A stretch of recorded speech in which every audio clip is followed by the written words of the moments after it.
Proof చేపియాలా? అసలు ground జోలే తీయలేడు Prashanth Reddy. దాన్ని ప్రొసీజింగ్ తీసుకొచ్చినాము, కొబ్బరికాయ కొట్టకపోతే లక్ష్మణ్ ఆపాడు. లక్ష్మణుడు ప్రశాంత్ రెడ్డి దగ్గర ప్రశాంత్ రెడ్డి ఆపేంత మోడా లక్ష్మణ్ లంగా దొంగ మీరే అంటారు కదా, మరి లంగ దొంగ ఆపుతాడు ఆయనని? ప్రజలు గమనిస్తున్నారు. గల్లి పుల్లి మాటలు చెప్పకుర్రి.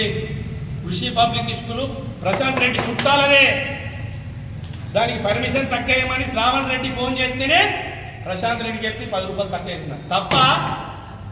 చెప్పు, ప్రశాంత్ రెడ్డి చుట్టాలే కృషి పబ్లిక్.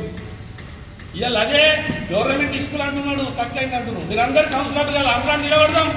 ప్రభుత్వ స్కూళ్ళకే పాఠాలు పోదాం, మన పిల్లలకి అందరం చేద్దాం. ఎప్పుడు మీటింగ్ పెడుతున్నా నేను రెడీ ఉన్నా. మీరు బాధ్యతగా కౌన్సిలర్లు కదా, అందరు పిల్లలని గవర్నమెంట్ చేద్దాం.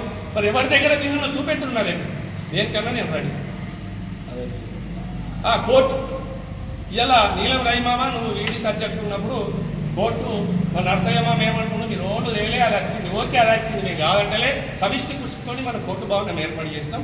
దానికి నిధులు మహేష్ అన్న సునీల్ అన్న సహకరించిందని చెప్పినాం. ఎప్పుడు అబద్ధం చెప్పాలి. కానీ మల్లెల లక్ష్మణ్ ఏమట్టి అయిందని చెప్పుకోవద్దని నువ్వు వాళ్ళు ఫేస్బుక్లో పెడుతున్నావు.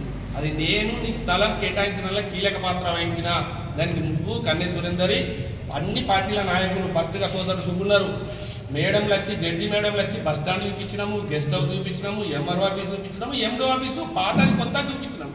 పాతదే నచ్చుతుందని మేడం అంటే అంతకు మించి కాదు అని ఆమె వెళ్ళే ప్రయత్నంలో మేడం నీ కాళ్ళు మొక్తా, ఇది కాదంటే 6 వెళ్ళిపోతుంది. ఇట్లనే మాకు సురేష్ రెడ్డి సుగా కాన్స్టిట్యున్సీకి అన్యాయం చేసిండు, మార్కెట్ కమిటీకి అన్యాయం చేసిండు, బస్ డిపోకి అన్యాయం చేసిండు సురేష్ రెడ్డి.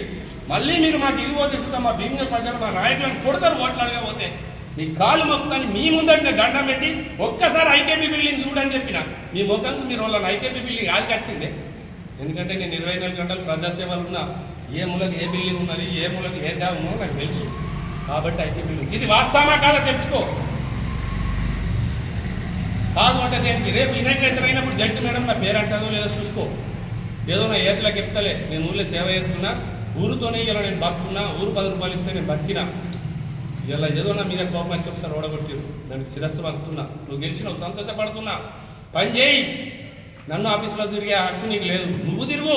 మీరందరూ పొరుగు రోజుల బుద్ధలు అడిగినాక మళ్ళీ పబ్లిక్ పని ఒడియాల భీముల నేను చేయాల పని. మీరు ఏయూరు మరి బొద్దున నర్సయ్య అయ్యు, భగత్ అయ్యు, రవి అయ్యు, మీరు ఏయూరి కౌన్సిలర్. మీరు చేసినాక పబ్లిక్ నా దగ్గరికి కలుపుతారు. రేపడుతుంది ఓళ్ళు వచ్చినా మీ దగ్గరికి పంపుతా, ప్రతిదీ కాల్ రికార్డ్ చేసి ప్రెస్కి పెడతా. మీరు పని చేయకుంటే మంచిగా ఉండదు, ఖచ్చితంగా చేయాలా. మిమ్మల్ని చూపిస్తే పెట్టా ప్రశాంత్ రెడ్డి తిరిగా మీరు ఓట్లతో గెలిచిండ్రు కాబట్టి ఖబర్దార్. ఇంకోటి కస్తూర్బాబు మా ఎర్రడిగల్లి కాపుల భూమి 2006లో నేను వార్డు నెంబర్ గెలిచిన. అప్పుడు శోభ మా భూపతి ఉంటే మా గంగయ్య నేను ఈడీసీ అధ్యక్షుడు తోట గంగాధర్ అందరం కలిపి ఎర్రడిగల్లి సంఘంలో ఉండి కస్తూర్బాబుకు 10 ఎకరాల భూమి ఇప్పించినాం. మేము ఏం చేసినాం, ప్రశాంత్ రెడ్డికి డెవలప్ ఏం చెప్పలేమన్న వాళ్ళు అది మేమే చేసినాం. ఇంకా రియల్ ఎస్టేట్ వాళ్ళ గురించి మీకు చెప్తా. ఇక్కడ వార్తారాజన్నకు వీళ్ళందరికీ మా డిఎస్ రావాలకు తెలుసు. అయ్యప్ప నగరులా 3 ఎకరాల అసైన్మెంట్ ఉంటే 1 ఎకరం పట్టా ఉంది. అది అయ్యప్ప నగర్ అంటే ఒక ఫేమస్ భీమ్గల్ కొత్త ఆపద. దాని కళ ఏడమైంది ఉన్న పొరుగురికి ఎంత వచ్చిన రియల్ ఎస్టేట్ వాళ్ళు ఏదైతే పట్టాభూమి 1 ఎకరం కొని అసైన్మెంట్ను మొత్తం పట్టభూమిని బై నెంబర్ వేసి రిజిస్ట్రేషన్ చేసింది. ఇవన్నీ నాకేం తెలుసు అంటే లోన్ల కోసమో వీళ్ళ కోసమో పర్మిషన్ కోసం మనం సంప్రదించినప్పుడు నేను ఎంఆర్ఓ దగ్గర ఉండి దాని ఆన్లైన్ గూగుల్లో చూస్తే అది అసైన్మెంట్ పట్టా మాత్రం పట్టకుండా నెంబర్ వేసి చేసింది. అన్నిటిని నేను ఆపిన. కాబట్టి అందరికీ నేనంటే భయం. ఇది నువ్వు తెలుసుకోవాల్సిన ఇవాళ దాని విలువ పోయింది. లేకపోతే ఇవాళ భీమ్గల్ టాప్ అయ్యప్ప నగర్ అట్లా అక్రమాలకు పాల్పడ్డారు రియల్ ఎస్టేట్ వాళ్ళు. టోటల్ ఎవిడెన్స్తో ఒకరోజు చూపెడతా మామా నీకు బేపికి రెండు తిన్నారు అంటున్నారు. ఇప్పుడు మాట్లాడుతున్నప్పుడు ఇక్కడ తినద్దా బువ్వా?